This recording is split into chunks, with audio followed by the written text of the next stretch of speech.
Hi hi hi అందరికీ నమస్కారం. నేను మీ సిరి. ఇంతకీ మీరు మన సిరి డైరీస్ ఛానల్ చూసారా?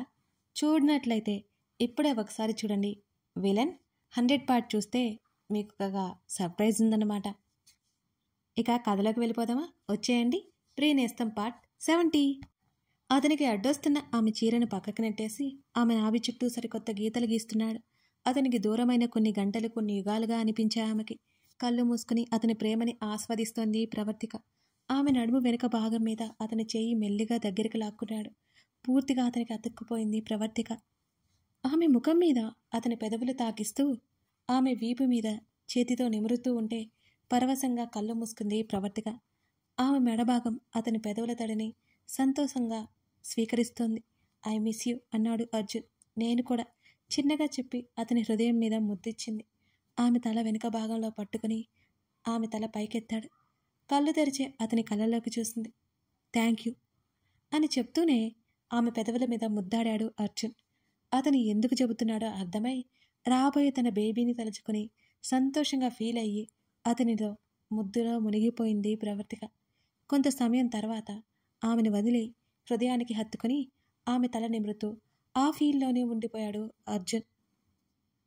టిఫిన్ చేద్దాం పదా, ఆమె చెవి దగ్గర చిన్నగా చెప్పి దూరం జరిగాడు అర్జున్. అదే మాత్రం ఎక్స్పెక్ట్ చేయని ప్రవర్తిక డిసప్పాయింట్ అయినట్టు ముఖం పెట్టింది. ఏమైంది అని అంటూ లేచాడు. అతని పక్కన కూర్చొని మనం దూరంగా ఎక్కడికైనా వెళ్ళిపోదామా? బలవంతంగా కన్నీళ్లు ఆపుకుంటూ అతని చేతిని చుట్టుకుంది ప్రవర్తిక. పిచ్చి పిచ్చిగా ఆలోచించకు, రా వెళ్దాం. ఆమె చేతిని పట్టుకుని బెడ్ దిగాడు అర్జున్. ఆమె దిగకుండా అలాగే కూర్చోవడం చూసి ఎత్తుకుని వెళ్ళమంటావా అని నవ్వాడతను. తల అడ్డంగా ఊపి మెల్లిగా తనే బెడ్ దిగింది. పొట్ట మీద చేయి వేసుకుని నిదానంగా నడుస్తుంటే ఆమె భుజం చుట్టూ చేతిని వేసి దగ్గరికి తీసుకుని చిరునవ్వుతో అతడు బయటికి నడిచాడు ఆమెనే చూస్తూ. హాల్లో కూర్చొని ఆలోచిస్తోంది నీలిమ. ఏం జరుగుతుందో ఇప్పటికీ అర్థం కాలేదు ఆమెకి. తీర్థయాత్రలకని తన భర్త తీసుకువెళ్ళి 2-3 గుళ్ళకి తిప్పి ఆ తర్వాత ఒక పెద్ద ఇంటికి తీసుకువచ్చి అక్కడే ఉండబోతున్నామని చెప్పి అక్కడికే ఉంచేశాడు ఆమెని. 10 రోజుల వరకు అక్కడే ఉన్నారు కూడా. అంతా బాగానే ఉంది. అక్కడ ఎందుకు ఉంటున్నామంటే అదే మనదే అని చెప్పాడు. ఎలా వచ్చిందన్నా చెప్పలేదు. 2 రోజుల క్రితం సడన్గా ఆమె గదిలో నుంచి బయటికి రావద్దన్నాడు.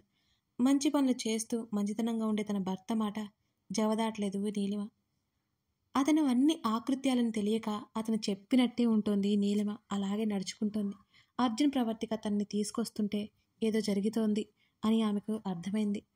తన భర్త ఎక్కడున్నాడో తెలియలేదు. మొదటిసారి భర్త మీద అనుమానం వచ్చింది నీలిమకి. అమ్మా! ప్రవర్తిక పిలుపు ఆలోచన నుంచి బయటకు వచ్చి తల తిప్పి చూసింది నీలిమ. టిఫిన్ చేద్దాంరా అని తల్లి వైపు చూస్తోంది ఆమె. సోఫా నుండి పైకి లేచి కూతురు దగ్గరకు వచ్చి, బుజ్జమ్మ, అసలేం జరుగుతోంది? మనం రాత్రి ఎందుకు వచ్చేసాం? మీ నాన్నగారు ఎక్కడా అని అడిగింది నీలిమ. నీలిమ కళ్ళలో కంగారు, భయం స్పష్టంగా తెలుస్తుంటే, ముందు భోజనం చేద్దాం రామ్మా, ఆ తర్వాత నీకు నేను అన్నీ వివరంగా చెప్తాను, సరేనా అని అంది ప్రవర్తిక తల్లి ముఖంలోకి చూస్తూ. అర్జున్ డైనింగ్ టేబుల్ మీద టిఫిన్ ప్లేట్లో పెడుతున్నాడు. మరోవైపు, బుజ్జమ్మ, అల్లుడు గారిని చూడు, బాబు చేత పనులు చేస్తున్నావా? వెళ్ళు వెళ్ళు, సర్దు అని కూతురుతో కంగారుగా చెప్పింది ఆమె. చిన్నగా నవ్వి, ఆయన నాన్న లాంటి వారు కాదమ్మా అని ప్రవర్తిక అంటుంటే, బుజ్జమ్మ ఏమంటున్నావే అని అడిగింది నీలిమ అయోమయంగా. ఏం లేదులే అమ్మా, ఆయన అలాంటివేమీ అనుకోరు, పట్టించుకోరు, నూరా అని అంటూ తల్లిని తీసుకెళ్లి డైనింగ్ టేబుల్ ముందు కూర్చోబెట్టింది ప్రవర్తిక. ఊర్లో కింద కూర్చొని తినడం అలవాటు ఉన్న నీలిమ ఇబ్బంది పడింది. ఆ ఇల్లు చుట్టూ చూసి బాగుందనుకుంది. తన కూతురు సంతోషంగా ఉంది. అది చాలా అనిపించింది నీలిమకి. ప్రవర్తిక టిఫిన్ ప్లేట్ నీలిమకి ఇచ్చింది. వాళ్ళిద్దరూ తినడం స్టార్ట్ చేశారు. పోలీస్ ఆఫీసర్ డైరెక్ట్గా గదిలోకి రావడంతో ఉలిక్కిపడి చూశాడు పరశురామ్ అతన్ని. కనీసం కట్లైనా విప్పకుండా పరశురామ్ని తీసుకెళ్లి జీప్లో పడేసేవారు. మిగిలిన వాళ్ళని పిలిపించి మిగతా రౌడీలందరినీ ఎక్కించారు ఆ పోలీసులు. వాళ్ళలో కొంతమంది స్పృహలో ఉన్న వాళ్ళు పారిపోయారు. కొంతమంది మత్తుగా వ్యాన్లోనే పడి ఉన్నారు. అక్కడ ఆ ప్లేస్ అంతా ఖాళీ చేసి తీసుకెళ్లిపోయారు పోలీసులు. పోలీసుల్ని మేనేజ్ చేసి చిటికలో బయటికి రావచ్చని పరశురాం అనుకున్నాడు, మురిసిపోయాడు కూడా. రౌడీలందరినీ స్టేషన్కి తరలించి పరశురావుని మాత్రం ఎటో తీసుకెళ్తున్నాడు ఎస్ఐ. నోట్తో క్లాత్ పెట్టడం వల్ల మాట్లాడలేకపోతున్నాడు పరశురాం. అది పోలీసులు ఎన్కౌంటర్ చేసే ప్లేస్. అదంతా కమిషనర్ హెల్ప్తో జరుగుతుంది. కమిషనర్ కృష్ణమూర్తికి క్లోజ్ ఫ్రెండ్ కాబట్టి అర్జున్కి అయినా హెల్ప్ చేస్తున్నారు. భయంకరంగా ఉండి పాడుబడిన బిల్డింగ్ చూసి షాక్ అయిపోయాడు పరశురాం. ఒక కుర్చీలో కట్టిపడేశారు అతన్ని. కొంతమంది కాపలా ఉంచి ఎస్ఐ అక్కడి నుంచి వెళ్ళిపోయాడు. పరశురాంకి ఏమీ అర్థం కాలేదు. అర్జున్ తనని చంపేసే ప్రోగ్రాం పెట్టాడని మాత్రం భయపడి చచ్చిపోతున్నాడు పరశురాం. ఒకవైపు కుర్చీలో నుంచి అతను గింజుకుంటుంటే పరశురాం చెంపల మీద 2 దెబ్బలు వేశారు అక్కడ ఉన్న పోలీస్ కానిస్టేబుల్స్. వాళ్ళ వైపు కోపంగా చూశాడు. ఇంకా కొట్టారు. నోట్లో పెట్టిన క్లాత్ వల్ల అరవడానికి కూడా లేకుండా పోయింది పరశురాంకి. నొప్పితో విరవిల్లాడిపోతూ తప్పక ఆ నొప్పిని భరించాడు పరశురాం. కొట్టి అలసపై రెస్ట్ తీసుకుంటున్నారు పోలీసులు మాత్రం. నీరసంతో కళ్ళు తిరిగి పడిపోయాడిక పరశురాం. టిఫిన్ పూర్తి చేసి తల్లితో ఎలా చెప్పాలో ఏంటో అర్థం కాక చేతులు నలుపుకుంటూ సోఫాలో కూర్చుంది ప్రవర్తిక. ఆమె పక్కన కూర్చుని ఆమె చేతిని పట్టుకున్నాడు అర్జున్ కంగారు పడొద్దన్నట్టుగా. రిలాక్స్, స్ట్రెస్ తీసుకోవద్దు అని అన్నాడు అర్జున్. సరే అంది ప్రవర్తిక. కూతురు అల్లుడిని హాల్లో చూసి అక్కడే ఉండడం భావ్యం కాదనిపించి గదిలోకి వెళ్ళబోతున్న నీలిమని పిలిచాడు అర్జున్. ఆంటీ అని అర్జున్ అనగానే వెనక్కి తిరిగి చూసింది నీలిమ. అమ్మ అని ప్రవర్తిక పిలవగానే, లేకపోతే ఆంటీ గదిలోకి వెళ్ళండి, నువ్వు ఫస్ట్ ఏడవకు, అంతా చెప్పే, దాచడం వల్ల ఉపయోగం లేదు, ఓకేనా అని అన్నాడు అర్జున్. అంది ప్రవర్తిక. ఏడ్చావంటే కొట్టేస్తాను అని అర్జున్ సీరియస్గా చెబుతుంటే, కొట్టండి అని ఆమె నవ్వింది. నీకు ఈ మధ్య భయం లేకుండా పోతుంది. నీ హెల్త్ గురించి గుర్తుపెట్టుకో, అంతేకాకుండా నీలో ఇంకొక ప్రాణం ఊపిరి పోసుకుంటుంది, ఆ విషయం గుర్తుంచుకో అంటూ ఆమె కళ్ళలోకి చూశాడు అర్జున్. అలాగే అన్నట్టు తల ఊపి నీలిమ దగ్గరికి నడిచింది ప్రవర్తిక.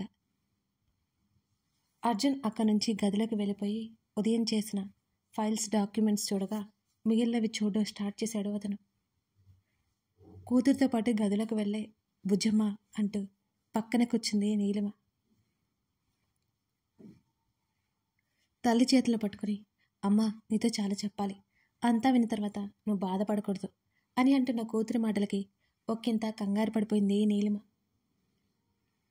ఏంటది? నీలిమ గుండె వేగం పెరిగింది ఒక్కసారిగా.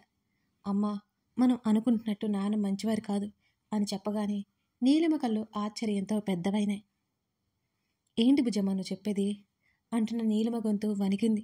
అవునమ్మా, అసలు నాన్న ఎలాంటి పనులు చేస్తారో తెలుసా నీకు అంటూ తన తండ్రి చేసిన ఆకృత్యాలు మొత్తం ఒక్కొక్కటిగా వివరించసాగింది ప్రవర్తిక. కూతురు చెప్పేవి వింటుంటే నీలిమ శరీరం గగురుపాటికి గురైంది. ఊరిలో సర్పంచ్ ప్రజలందరికీ మంచి చేస్తాడని అందరూ అనుకుంటారు. అందరినీ ప్రేమగా చూస్తాడు. మంచితనానికి మారు పేర్లా కనిపించే తన భర్త అన్ని ఆకృత్యాలు చేసినట్టు వినగానే తల తిరిగిపోతున్నట్టుంది నీలిమకి. ఏంటిదంతా? కళ్ళలో నుంచి కన్నీరు పొంగింది ఒక్కసారిగా. అమ్మా, తల్లి పరిస్థితి అర్థం చేసుకుని చేతిని గట్టిగా పట్టుకుంది ప్రవర్తిక కంగారుగా. బుజ్జమ్మ, నువ్వు చెప్పేది నిజమా అని ఏడుస్తూ అడిగింది నీలిమ. అవునమ్మా, నాన్నకి డబ్బు ఉంటే చాలు, కూతురు ఎలా పోయినా పర్వాలేదు, తమ్ముడి కొడుక్కి ఏమైనా పర్వాలేదు, భార్య ఎలా పోయినా పర్వాలేదు, ఇలా ఉంటానమ్మా. నాన్న ఆలోచనలు ఇలాగే ఉంటాయమ్మా. నాకు పెళ్ళైందని తెలిసి మళ్ళీ పెళ్లి చేయడానికి చూశాడు. ఆ విషయం నేను చెప్పుకోకపోవడంతో అసలు ఒప్పుకోలేదు. ఆయన లేని సమయంలో చూసి నన్ను తీసుకెళ్ళిపోయాడు. ఆ క్రమంలో అన్నయ్యని చావంచుల వరకు తీసుకెళ్లాడు అని ప్రవర్తిక ఏడ్చేసింది. అవన్నీ నమ్మడానికి కష్టంగా ఉంది నీలిమకి. ఆ విల్లాలో జరిగిందంతా గుర్తు చేసుకుంటే నమ్మక తప్పడం లేదా ఆమెకి. కొన్ని క్షణాల పాటు నిస్తేజంగా ఉండిపోయింది నీలిమ. నిజానికి అబద్ధానికి మధ్య ఆమె మెదడు కొట్టిమిట్టాడుతోంది. ఆమె మెదడు పనిచేయడం ఆగిపోయినట్టు అనిపించింది. ఒక్కొక్క నిజం తెలుస్తుంటే ఊపిరాడనట్టు అనిపించింది నీలిమకి. అమ్మా, తల్లి అలా ఉండటంతో భయపడి ఆమె భుజాలు కదిలించింది ప్రవర్తిక. గట్టు తెగిన గోదారిలా కన్నీరు మున్నీరైపోయింది నీలిమ. తల్లిని హత్తుకుని ప్రవర్తిక ఏడ్చింది. పరశురాం ప్రవర్తికకి చాలా అంటే చాలా ఇష్టం. కానీ ఇప్పుడు తన తండ్రి అంటే విరక్తి పుడుతోంది. ఇంతకుముందు తన తండ్రి ఎలా ఉండేవాడో, ఇప్పుడు ఎలా ఉండేవాడో పోల్చుకుంటుంటే ఆమె గుండె చెరువవుతోంది. నీలిమ పరిస్థితి అంతకంటే అధ్వానంగా మారింది. తన భర్త ప్రాణాలు తీసే అంత కూడా ఆ విషయం ఆమె జీర్ణించుకోలేకపోతుంది. అసలు ఆమెకి అదంతా చాలా చాలా కష్టంగా ఉంది. తల్లి కూతురిద్దరూ చాలాసేపటి వరకు ఏడుస్తూనే ఉండిపోయారు. అర్జున్ చెప్పిన మాటలు గుర్తురాగానే కళ్ళు తుడుచుకుని తల్లికి దూరంగా జరిగింది ప్రవర్తిక. అమ్మా ప్లీజ్ ఏడవకు, నాన్న లాంటి వాళ్ళ కోసం కన్నీళ్లు వృధా చేయకూడదు అని తల్లి కన్నీళ్లు తుడుస్తూ అంది ప్రవర్తిక. చాలాసేపటికి కానీ కోలిక లేకపోయింది నీలిమ. అంటే అంటే అల్లుడు గారిని ప్రేమించి పెళ్లి చేసుకోలేదా నువ్వు అని నీలిమ అడుగుతుంటే తలదించుకుంది ప్రవర్తిక లేదు అన్నట్టుగా. మీ నాన్నగారి మీద అల్లుడు గారి కోపం ఏంటి? కూతురు అప్పట్లో ఎంత కష్టపడిపోయిందో తలుచుకుంటుంటే నీలిమ శరీరం సన్నగా వణికిపోతోంది. కళ్ళు తుడుచుకుని గట్టిగా ఊపిరి తీసుకుంది ప్రవర్తిక. అమ్మా, ఆయనది తప్పేముంది చెప్పు? ప్రాణంగా ప్రేమించిన అమ్మాయిని మరో 2-3 రోజుల్లో పెళ్లి చేసుకోబోతున్నాడు అనగా నాన్న చంపేశాడమ్మా. ఆయన కళ్ళ ముందు ఆ అమ్మాయికి యాక్సిడెంట్ చేసి చంపేశాడు. నాన్న మీద కోపంతో నన్ను పెళ్లి చేసుకున్నారు. నా ద్వారా నాన్నకు బాధ ఏంటో రుచి చూపించాలని అనుకున్నారు. కానీ నా బాధ కూడా నాన్నకి పట్టదు కదమ్మా. నువ్వు ఆయన్ని తప్పుగా అనుకోవద్దు. నేను ఆయన్ని కావాలి అనుకున్నాను అని చెప్పి తల్లి వైపు చూసింది ప్రవర్తిక. తనకు తెలియకుండా ఇంత జరుగుతుందా? కూతురు ఇంటికి వస్తే ఎన్నో మాటలని పంపేసిందామె. అక్కున చేర్చుకోవాల్సిన తనే ఆ సమయంలో అనవసరంగా నానా మాటలన్నది. అవన్నీ అనుకోగానే గుండె భారమయ్యి కన్నీళ్ళు ఆగలేదు నీలిమకి. బుజ్జమ్మ నన్ను క్షమించువే అని ప్రవర్తిక చేతులు నుదిరికారించుకొని కన్నీళ్లు పెట్టుకుంది నీలిమ. తన తల్లి అలా ఎందుకు అంటున్నదో అర్థం కాని ప్రవర్తిక, అమ్మా ఏమైంది? ఎందుకు ఇలా మాట్లాడుతున్నావు నువ్వు? నువ్వేం తప్పు చేయలేదమ్మా. తప్పంతా నాన్నది. ఎంతోమంది ప్రాణాలు తీసి బయటికి పెద్ద మహానుభావుల్లా పెద్ద మనుషులా చలామణి అవుతున్నాడు. ఆయన చేసిన పాపాలకు పరిహారం చేసుకునే సమయం వచ్చింది. అలాంటి ఆయన కోసం నువ్వు అసలు బాధపడకమ్మా అని అంది ప్రవర్తిక. తండ్రి గురించి ఆమెకు చాలా కోపంగా చెప్పింది. తన భర్త అలాంటి వాడైనా ప్రేమ చావక అంతే దిగులుగా ఉండిపోయింది నీలిమ. అమ్మా, కూతురు వైపు చూసింది నీలిమ. దేవుడు ఒకటి దూరం చేస్తే మరొకటి ఇస్తాడంటారు కదా, అలాగే దారుణాలు చేసిన నా తండ్రి నాకు దూరం అయ్యారు. ఇన్ని బాధలు నాకు సంతోషమిచ్చేలా నా బిడ్డ రూపంలో నా దగ్గరికి చేర్చాడు. నీ కూతురు తల్లి కాబోతుంది అని కన్నీళ్లతో చెప్పింది ప్రవర్తిక. అంత బాధలను సంతోషంగా అనిపించింది నీలిమకి. నిజమా అన్నట్టు కూతురు వైపు చూసింది ఆమె. అవునన్నట్టు తల ఊపింది ప్రవర్తిక. బుజ్జమ్మ నువ్వు అసలు ఏడవకు. లేత నెలలు చాలా జాగ్రత్తగా ఉండాలి. నువ్వు అసలు బాధపడకు అని ప్రవర్తిక కళ్ళు తుడుస్తూ కంగారుగా అంది నీలిమ. నాకు తెలుసమ్మా, నాన్న గురించి ఇక నేను ఆలోచించను కూడా. కానీ ఆలోచనలు వస్తున్నాయి. ఎంతైనా నాన్న కదా, నువ్వు జాగ్రత్తమ్మా నీరసంగా పలికింది ప్రవర్తిక. బాధ ఉంది బుజ్జమ్మ, కానీ మీ నాన్న లాంటి దుర్మార్గుడని తెలుస్తుంటే ఇంకా ఆ బాధ ఎక్కువైపోతుంది. ఆమె ఏడుపు దాచుకుంటూ కూతురుతో అంది. ఇంకేం మాట్లాడలేదు ప్రవర్తిక. తన తల్లి పరిస్థితి అర్థం చేసుకుని ఆమె మౌనంగా ఉండిపోయింది. కళ్ళు తుడుచుకుని చిరునవ్వు పులుముకుని, నువ్వు వెళ్ళి రెస్ట్ తీసుకోవే తల్లి, నేను బాగానే ఉన్నాను. అన్ని పాపాలు చేసినా మీ నాన్న బయటికి రావాలని నేను కోరుకొని, మీ నాన్న లేడు అనే నిజం తట్టుకోవాలంటే నాకు కొంత సమయం పడుతుంది. వెళ్ళు బుజ్జమ్మ వెళ్ళు. బలవంతంగా కూతుర్ని గదివైపుకి వెళ్ళమని పంపించింది నీలిమ. తల్లిని కొంత సమయం ఒంటరిగా వదిలేయడం మంచిదని మెల్లిగా నడుచుకుంటూ తన గదిలోకి వచ్చింది ప్రవర్తిక.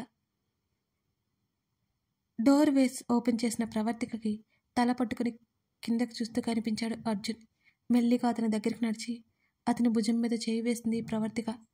కళ్ళలో బాధ తెలియకుండా గట్టిగా కళ్ళు మూసుకుని 2 క్షణాల తర్వాత కళ్ళు తెరిచి ఆమె వైపు చూశాడు అర్జున్. అసలే వాడిపోయి దిగులుగా ఉన్న ఆమె ముఖం చూసి కొంత నవ్వు పులుముకుని ఇలారా అంటూ ఆమెను పక్కన కూర్చోబెట్టుకుని, ఇప్పుడే వస్తాను అంటూ వాష్రూమ్లోకి వెళ్ళి ఫేస్ వాష్ చేసుకున్నాడు. క్లాత్ తడిపి బయటకు తీసుకొచ్చి ప్రవర్తిక ముఖాన్ని అతను నెమ్మదిగా తుడిచాడు. నేను బాగున్నానండి అర్జున్ చేతిని పట్టుకుని చెప్పింది ప్రవర్తిక. ఆ క్లాత్ పక్కన పెట్టేసి ఆమె పక్కన కూర్చున్నాడు అర్జున్. అతని భుజం మీద తలవాల్చి అతని చేతిని ఆమె చేతిలోకి తీసుకుంది. అమ్మ చాలా బాధపడుతుందని దిగులుగా చెప్పి అతని వైపు చూసిన ప్రవర్తికకి అర్జున్ ఎందుకో బాధగా ఉన్నట్లు కనిపించింది. ఏమైంది మీకు అతని కళ్ళు రోజులా ప్రకాశవంతంగా లేవు. అతని పదునైన చూపు ఈరోజు దిగులుగా కనబడుతోంది ఆమెకి. ఏం లేదు, 2 రోజుల నుంచి రెస్ట్ లేదు కదా, ముఖం అలా ఉంది అని కవర్ చేశాడు అర్జున్. ప్రవర్తికకు కూడా నిజమే అనిపించింది. కాసేపైనా రెస్ట్ తీసుకోకపోయారా అని కొంచెం అతని వైపుకు తిరిగి అతని చెంప మీద చేయి వేసి అడిగింది ప్రవర్తిక. పర్లేదు ఉండు, నీకోసం నేను జ్యూస్ తీసుకొస్తాను అని అతను అనగానే, ఇప్పుడేం వద్దండి అని అతను లేవకముందే అతని చేతిని పట్టుకుంది ఆగమన్నట్టుగా. అలా అంటే ఎలా, తాగాల్సిందే. అక్కడి నుంచి కిచెన్లోకి వెళ్ళిపోయాడు అర్జున్. అతని బాధని కొన్ని క్షణాల పాటు భరించి గట్టిగా ఊపిరి తీసుకుని ఆమె కోసం ఫ్రెష్ ఫ్రూట్స్తో జ్యూస్ తీసుకుని గదిలోకి వచ్చాడు. అర్జున్ చూస్తున్న పేపర్స్ అన్నీ ఒక్కొక్కటిగా చూస్తుంది. అందులో రక్ష ఫోటో డీటెయిల్స్ కనపడగానే షాక్ అయిపోయింది ప్రవర్తిక. అర్జున్ ముఖం ఎందుకలా ఉందో ఆమెకి అర్థమైపోయింది. కానీ ఆమె ఏమీ తెలియనట్టుగా ఆ ఫైల్ అక్కడే పెట్టి అర్జున్ రాగానే చిరునవ్వు నవ్వి, ఇవన్నీ ఏంటండి, మనకు ఆ ఇంట్లో కనిపించడమేగా అని అర్జున్ వైపు చూస్తూ అడిగింది. అవునన్నట్టు తల ఊపి ఆమె పక్కన కూర్చొని ఆమె చేత జ్యూస్ తాగించి, వాళ్ళు చంపేసిన వాళ్ళ లిస్ట్ అని అర్జున్ అనగానే ఆమె షాక్ అయిపోయింది. హే, కంగారు పడుకో, ఇవన్నీ ఇప్పటివి కాదు, లాస్ట్ ఇయర్ వరకు జరిగినవి. వాళ్ళ అరాచకాలకు సాక్ష్యాలు.